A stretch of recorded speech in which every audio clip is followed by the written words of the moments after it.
You'll be paid $1.2 million a year to guard this lighthouse. Want to get the job? There are many other facilities. Your boss won't be here. You are completely alone. You can sleep, you can fish here, and do whatever you wish. Your only task will be to see that the lamp of this lighthouse is lit properly. If it ever turns off, turn it on again. That's all. You don't have to do anything else.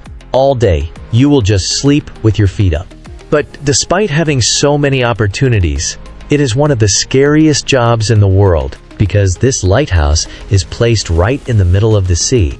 While here you cannot communicate with anyone, loneliness will always surround you. The more terrible thing is that there are often quite big storms here. The storms are so fierce that sometimes the seawater comes and washes over the tower. Even this work can lead to death. Now, seeing this, you may wonder why this lighthouse was built in the middle of the sea. What is the work? And why do you always have to keep an eye on this lighthouse? Why can this lighthouse never be closed?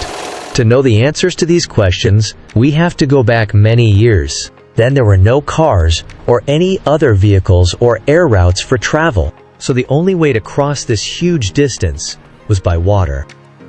At that time, there was an extraordinary sailor named Captain Marcius. He was very famous for being able to cross the ocean in very adverse conditions. But a big incident happened to him.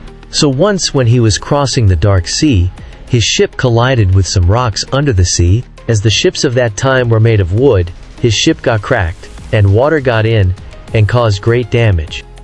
To solve this, Captain Marcius wanted to create something that could warn the sailors in advance. But the cause of the problem is the large Pacific Ocean. Thousands of years ago, sailors had no navigation system to cross this sea. They had to move depending on the sun, moon, or stars.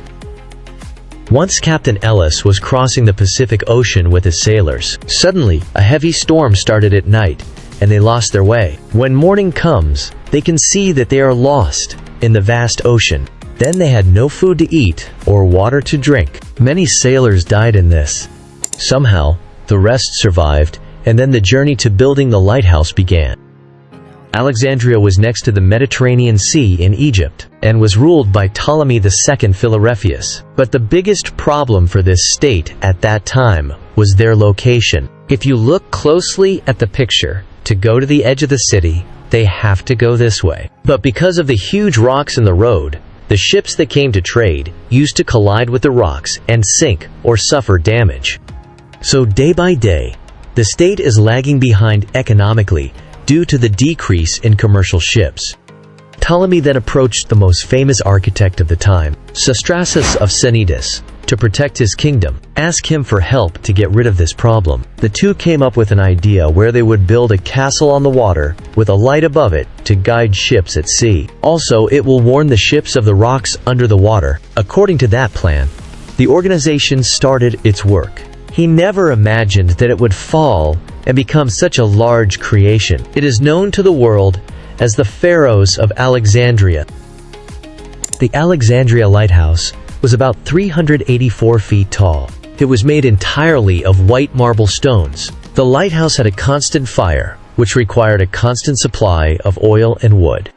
Even later, this lighthouse was recognized as one of the 7th wonders of the world. It was not only famous for its height, it also had an amazing design. Originally, Sostratus created a design with mirrors and lenses to spread the beam and intensity of its light, so that its light could guide sailors in distant boats. Initially, fire was used, but later it was converted to electric light. But at first, this light could not go far because the lenses were mounted behind the light. At that time, scientists discovered that if the lens was placed in front of the light could reach further. But those lenses also had problems. The lenses at that time were very thick, and it was then that the French scientist Fresnel invented his special type of lens. All the light coming through this special lens that he made was directly converged to a single point. As a result, the light could be sent to a certain point over a long distance. Fresnel's lens is used in almost all lighthouses today. This use of lens gives the lighthouse a unique look.